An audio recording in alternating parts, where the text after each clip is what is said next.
In today's competitive and resource-limited business world, many organizations face challenges like inefficiencies, bottlenecks, and processes that don't perform as well as they should. Even with advances in technology and management, it can be hard to make steady improvements.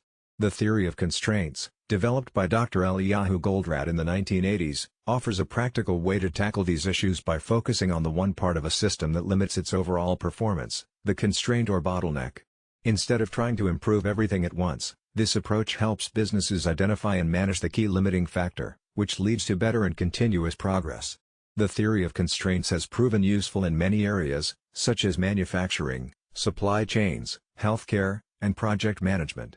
By concentrating efforts where they matter most, companies can make more meaningful improvements and avoid wasting resources on areas that don't impact overall results. This presentation will guide you through how the theory of constraints works, its benefits and drawbacks, examples of its application, and how it fits into modern management practices. Increasing efficiency in a part of the system that isn't a true constraint might boost local productivity but won't lead to higher overall throughput or profits. The theory of constraints focuses on financial results by measuring success through three key metrics: throughput, which is the rate the system makes money through sales; inventory, which is the money tied up in the system; and operating expense, which is the money spent converting inventory into sales. By raising throughput while keeping operating expenses and inventory under control, businesses can improve cash flow, profitability, and return on investment. TOC also helps managers make faster, better decisions by simplifying priorities around protecting and exploiting the constraint.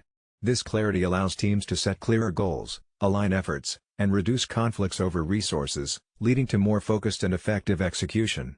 Central to TOC are the 5 focusing steps, which form a continuous improvement cycle. First, identify the system's constraint, whether it's equipment, skills, or policies. Second, fully exploit the constraint to use it as efficiently as possible without major spending. And third, subordinate everything else to support the constraint, ensuring all other processes align to its needs. This structured approach helps organizations continuously improve and increase their overall performance. To effectively implement the theory of constraints, the first step is identifying the system's constraint, which could be something physical like machine capacity or skilled personnel, or non-physical such as market demand, company policies, or delays in information flow. Tools like process mapping and capacity analysis help pinpoint these constraints. Next, before investing in new resources, it's important to exploit the constraint by maximizing its existing capacity, for example, by reducing downtime, prioritizing high-margin products, minimizing changeover times, and ensuring it is never idle. These small operational adjustments often yield significant improvements. Then, subordinate other processes to support the constraint, which means avoiding overproduction upstream, scheduling work to align with the constraint's capacity, and cutting down unnecessary inventory. After addressing the current constraint, you elevate its capacity through investment or redesign, and once the constraint shifts, you repeat the process. This cycle creates ongoing, systemic improvements rather than temporary fixes. Addressing a constraint often means making cultural changes because improving local efficiencies might reduce overall performance. When optimization no longer removes the bottleneck, management can elevate the constraint by investing in equipment, hiring or training specialized staff, redesigning processes or products, or outsourcing certain activities. Since these actions usually involve costs, they're only done when clearly justified. Once a constraint is resolved, a new one will appear, so the theory of constraints promotes continuous improvement rather than a one-time fix.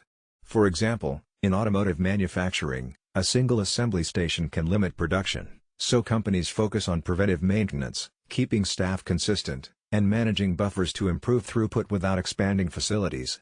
In supply chain management, retailers often find that replenishment policies, rather than suppliers, cause stockouts. By redesigning ordering rules with TOC principles, they can reduce inventory and provide better service at the same time.